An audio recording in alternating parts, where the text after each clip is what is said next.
हमारे इस YouTube channel के सेगमेंट फास्ट न्यूज में आप तमाम का इस्तकबाल है। इस वीडियो में आप देख सकते हैं कम मिनटों में बहुत ज्यादा खबरें। तो आइए शुरू करते हैं वीडियो को और देखते हैं आज की ताजा तरीन खबरें।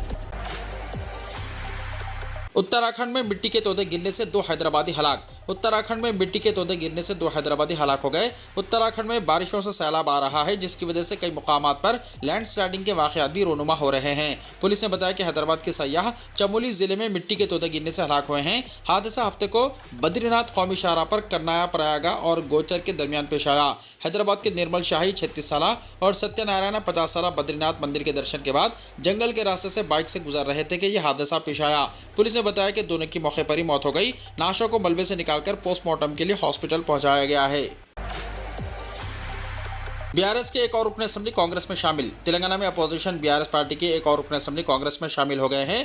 गढ़वाल असेंबली हल्के से नुमाइंदगी करने वाले बीआरएस रुकन असेंबली कृष्णा मोहन रेड्डी भी हफ्ते को चीफ मिनिस्टर रेवंत रेड्डी से मुलाकात करते हुए कांग्रेस पार्टी में शामिल हो गए।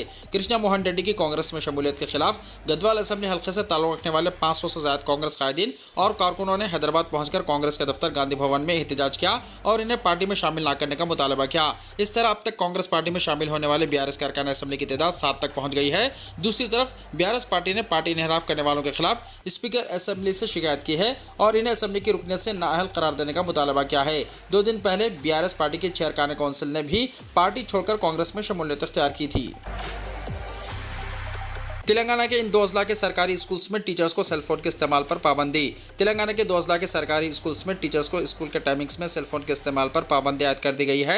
मीडिया रिपोर्ट्स के मुताबिक अजला करीमनगर और पेद्दापल्ली में महकमे तालीम के हुक्काम ने स्कूल के टाइमिंग्स में मोबाइल फोन के इस्तेमाल पर पाबंदी आयद कर दी है। उन्होंने खबरदार किया है कि सेलफोन इस्तेमाल ना करें और व्हाट्सएप पर पोस्ट ना करें। बताया जाता है कि हाल ही में चंद टीचर्स स्कूल के टाइमिंग्स में हुक्काम को निशाना बनाते हुए व्हाट्सएप पर पोस्ट करते हुए पाए गए। करीमनगर और पेद्दापल्ली अजला में ऐसे वाकयात पेश आए, जिसकी वजह से मुतल्लिक़ा अज़ला के ओहदेदारों ने यह अहकाम जारी किए। ओहदेदारों ने यह तजवीज़ दी है कि टीचर्स अपने मोबाइल फ़ोन्स को हेडमास्टर, प्रिंसिपल और स्पेशल ऑफिसर्स की तहवील में स्टाफ रूम में रखें और टीचर्स ज़रूरत पड़ने पर टीचिंग के दौरान प्रिंसिपल और हेडमास्टर की इजाज़त से ही मोबाइल फ़ोन इस्तेमाल करें। रेवंत रेड्डी और चंद्रबाबू नायडू की हैदराबाद में पहली मुलाकात। तेलंगाना और आंध्र प्रदेश के चीफ मिनिस्टर्स रेवंत रेड्डी और चंद्रबाबू नायडू की आज पहली मरतबा हैदराबाद में सरकारी सतह पर मुलाकात हुई। मुत्तहदा आंध्र प्रदेश की तकसीम के जरिए तेलंगाना की तश्कील के बाद दोनों तेलुगु रियासतों को दरपेश मसाइल के हल के लिए दोनों रियासतों के चीफ मिनिस्टर्स की हफ्ते की शाम हैदराबाद के पंजाब भवन में अहम मुलाकात हुई। जराये के मुताबिक तकरीबन 2 घंटे तक हुई इस मुलाकात में चीफ मिनिस्टर्स ने 10 अहम उमूर पर तबादला ख्याल किया। बताया जाता है कि 10 साल से पेंडिंग मसाइल के हल के लिए वज़रा पर मुश्तमिल एक कमेटी और ओहदेदारों के साथ एक और कमेटी की तश्कील का फैसला किया गया। इस मुलाकात में फैसला किया गया है कि दोनों रियासतों के मफादात को ठेस पहुंचाए बगैर हल निकाला जाए। दोनों रियासतों के चीफ मिनिस्टर्स ने पेंडिंग मसाइल को हल करने के बारे में ओहदेदारों से तजावीज़ हासिल की। कानूनी कशाकश पर मुश्तमिल मसाइल पर संजीदगी से गौर किया गया। शेड्यूल 10 के मसाइल पर खुसूसी तवज्जो दी गई। दोनों चीफ मिनिस्टर्स रेवंत रेड्डी और चंद्रबाबू नायडू ने मुज़ाकरात के अमल को तवील करने के बजाय मुकर्ररा मुद्दत में मसाइल को हल करने के मामले में इत्तेफाक राय का इजहार किया। हैदराबाद के पुराने शहर में मरकजी वज़रा के खिलाफ दर्ज मुकदमे का मामला अमित शाह और किशन रेड्डी के नाम चार्जशीट से हटा दिए गए।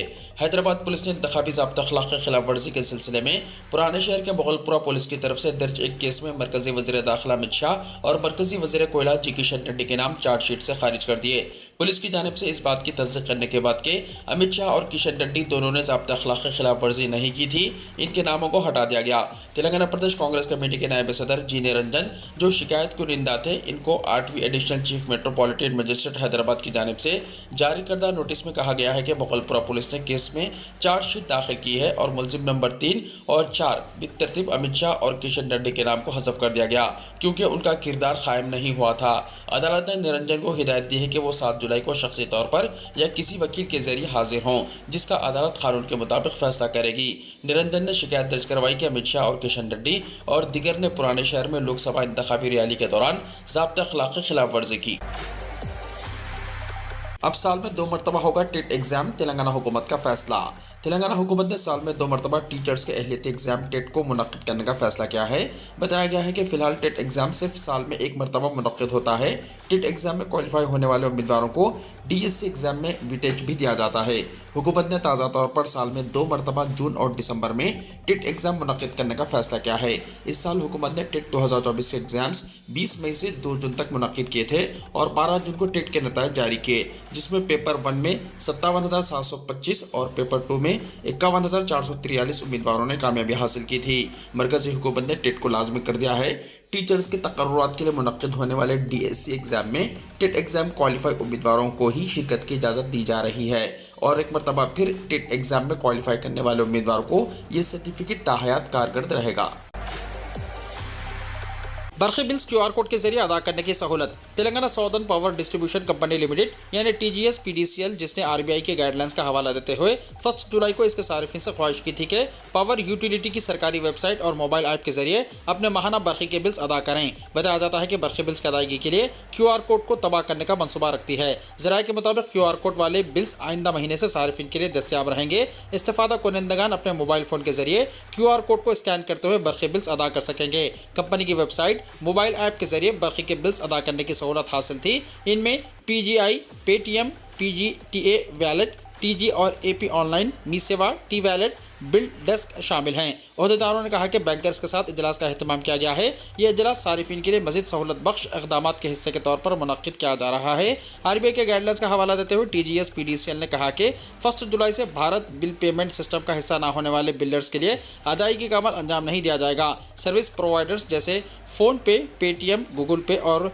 बैंक्स ने RBI की हिदायत के मुताबिक TGS PDCL के बरक़ी बिल्स को कबूल करने से रोक दिया है। अखिलियतों के लिए chief minister overseas scholarship scheme 8 जुलाई से दरख्वास्तों की तलबी। महकमा अखिलियती बहबूद ने स्प्रिंग सीजन 2024 के लिए chief minister overseas scholarship scheme के तहत स्कॉलरशिप्स की मंजूरी के लिए दरख्वास्तें तलब की हैं, जो 8 जुलाई से 7 अगस्त तक दाखिल की जा सकती हैं। जनाब तफसीर इकबाल IPS कमिश्नर महकमा अखिलियती बहबूद ने यहाँ जारी करदा एक प्रेस नोट के जरिए मुतल्ला किया है कि 7 अगस्त को 5 बजे शाम तक दरख्वास्तें दाखिल करने की सहूलत फराहम की गई है। उन्होंने कहा कि मुंतखबा उम्मीदवार 2 लाख रुपये तक स्कॉलरशिप या हकीकी फीस जो भी कम हो इसके लिए अहल रहेंगे। दरख्वास्तों के लिए तरीक़ेकार की तफसीलात www.telanganaepass.cgg.gov.in पर दस्तियाब हैं।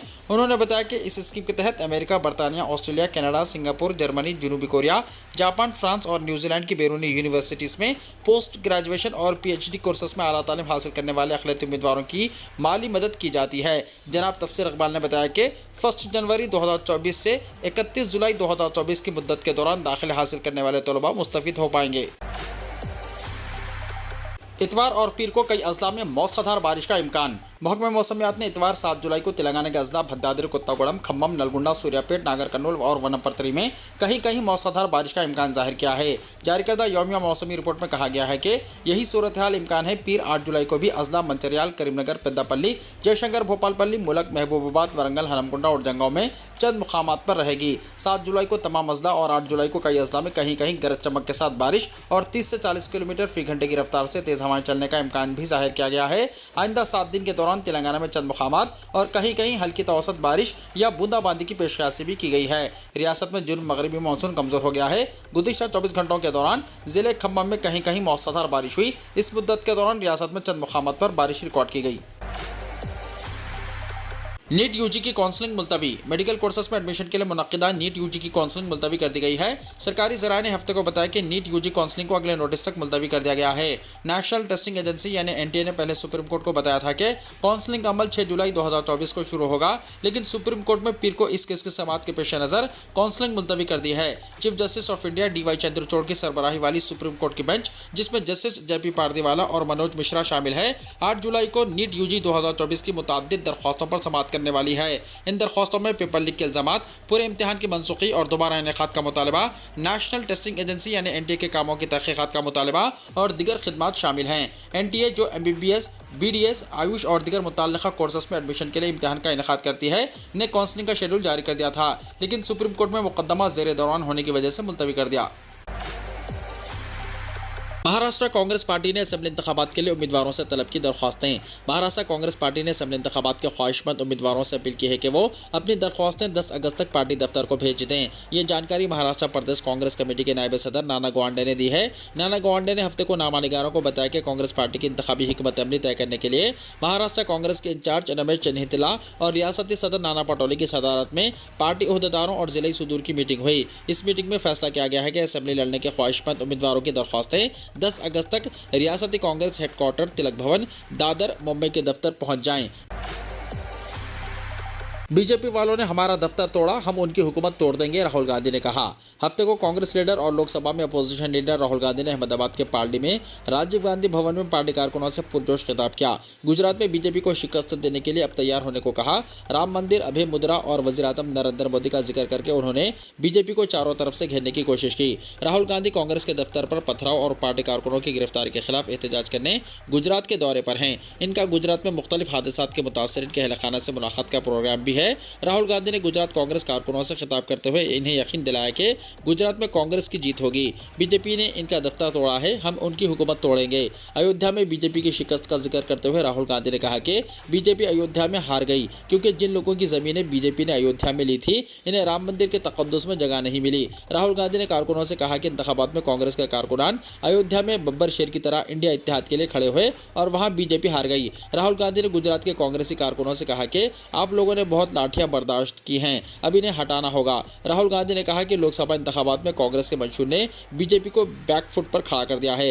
ऐसा ही मंशूर गुजरात के लिए भी बनाना है, लेकिन ये गुजरात के लोगों से बात करके बनाना है। वज़ीर ख़ज़ाना 23 जुलाई को बजट पेश करेंगे। पार्लियामेंट के इजलास की तारीखों का हुआ ऐलान। मुल्क में 18वीं लोकसभा की तश्कील के बाद अब मोदी हुकूमत अपनी तीसरी मुद्दत का पहला बजट पेश करने जा रही है। मरकजी बजट 2024 की तारीखों का भी ऐलान कर दिया गया है। वज़ीर ख़ज़ाना निर्मला सीतारमण 23 जुलाई को पार्लियामेंट में बजट पेश करेंगी। दरअसल 18वीं लोकसभा का पहला इजलास खत्म हो गया है। इसमें नौ मुंतखब अरकान असम्बली की हलफबरदारी की तकरीब हुई और लोकसभा और राज्यसभा की मुश्तरका मीटिंग हुई, जिससे सदर द्रौपदी मुर्मू ने खिताब किया। अब सब की नजरें बजट इजलास पर लगी हुई हैं। पार्लियामेंट का इजलास 22 जुलाई से 12 अगस्त तक चलेगा। पार्लिमानी उमूर के वजीर किरण रिजिजू ने अपने एक्स हैंडल पर बजट इजलास के बारे में मालूमात दी। मोदी सरनेम पर काबिल एतराज़ तबसरा केस में राहुल गांधी रांची की अदालत में नहीं हुए पेश। कांग्रेस लीडर राहुल गांधी रांची में एमपी एमएलए की खुसूसी अदालत में मोदी सरनेम पर अपने मुबैना तौर पर तौहीन आमेज़ रिमार्क से मुताल्लिक़ हित्ता की हैसियत केस में पेश नहीं हुए। अदालत ने इस मामले में फ़र्द जुर्म आयद करने पर बहस के लिए आज की तारीख मुकर्रर की थी और इस दौरान राहुल गांधी को अपना बयान रिकॉर्ड कराने के लिए ज़ाती तौर पर अदालत में हाजिर होना था। समाअत के दौरान शिकायत कुरिंदे के वकील ने अदालत से राहुल गांधी के खिलाफ वारंट जारी करने का मुतालबा किया। इस पर अदालत ने कहा कि सर्विस रिपोर्ट मौसूल नहीं हुई कि राहुल गांधी को भेजे गए समन मौसूल हुए या नहीं। ऐसी सूरत हाल में वारंट जारी नहीं किया जा सकता। अदालत ने इस मामले में राहुल गांधी की पेशी के लिए अगली तारीख तय की है। ये केस 23 अप्रैल 2019 को रांची के लालपुर के रहने वाले एडवोकेट प्रदीप मोदी ने दर्ज किया था। सिविल कोर्ट में दायर शिकायत के मुताबिक राहुल गांधी ने रांची में एक इंतखाबी रैली से खिताब करते हुए कहा था कि मोदी सरनेम वाले तमाम लोग चोर हैं। शिकायत में कहा गया है कि राहुल गांधी के इस तबसरे से पूरा मोदी समाज दुखी है, इसलिए इनके खिलाफ कानूनी कार्रवाई की जाए। राज्य सिविल कोर्ट ने 30 सितंबर 2021 को इस केस को एमपी एमएलए कोर्ट में मुंतकिल कर दिया था। इसके बाद अदालत ने राहुल के खिलाफ समन जारी किया। इस पर राहुल ने हाजिरी से इस्तिस्ना की दरख्वास्त दायर की, जिसे अदालत ने समाअत के बाद पहले ही मुस्तरद कर दिया है। वज़ीर-ए-आज़म ने केयर स्टारमर से बात की और इन्हें बरतानिया का वज़ीर-ए-आज़म मुंतखब होने पर मुबारकबाद दी। वज़ीर-ए-आज़म नरेंद्र मोदी ने हफ्ते को बरतानिया के वज़ीर-ए-आज़म केयर स्टारमर से बात की। वज़ीर-ए-आज़म मोदी ने इन्हें बरतानिया के वज़ीर-ए-आज़म के तौर पर चार्ज संभालने और इंतखाबात में लेबर पार्टी की शानदार जीत पर मुबारकबाद दी। वज़ीर-ए-आज़म मोदी और स्टारमर ने दोनों ममालिक के दरमियान तारीख़ी ताल्लुक़ात को याद किया और हिंदुस्तान और बरतानिया के दरमियान जामिया स्ट्रैटेजिक शराकत दारी को मज़ीद गहरा करने और आगे बढ़ाने के लिए अपने अज़्म का इरादा किया। वज़ीर-ए-आज़म के दफ्तर पीएमओ ने एक बयान में कहा कि दोनों रहनुमाओं ने जल्द अज जल्द एक बाहमी फ़ायदेमंद हिंदुस्तान बरतानिया आज़ाद तिजारती माहदे को अंजाम देने की सिमत काम करने पर इत्तेफाक किया। बरतानिया की समाजी, इक़्तिसादी और सियासी तरक्की में हिंदुस्तानी बरादरी की मुस्बत ताउन की तारीफ़ करते हुए दोनों फ़रीक़ों ने अवाम से करीबी ताल्लुक़ात को फ़रोग़ देने पर इत्तेफाक किया। वज़ीर-ए-आज़म मोदी ने बरतानवी वज़ीर-ए-आज़म स्टारमर को जल्द ही हिंदुस्तान का दौरा करने की दावत दी। दोनों रहनुमाओं ने राब्ते में रहने पर इत्तेफाक किया।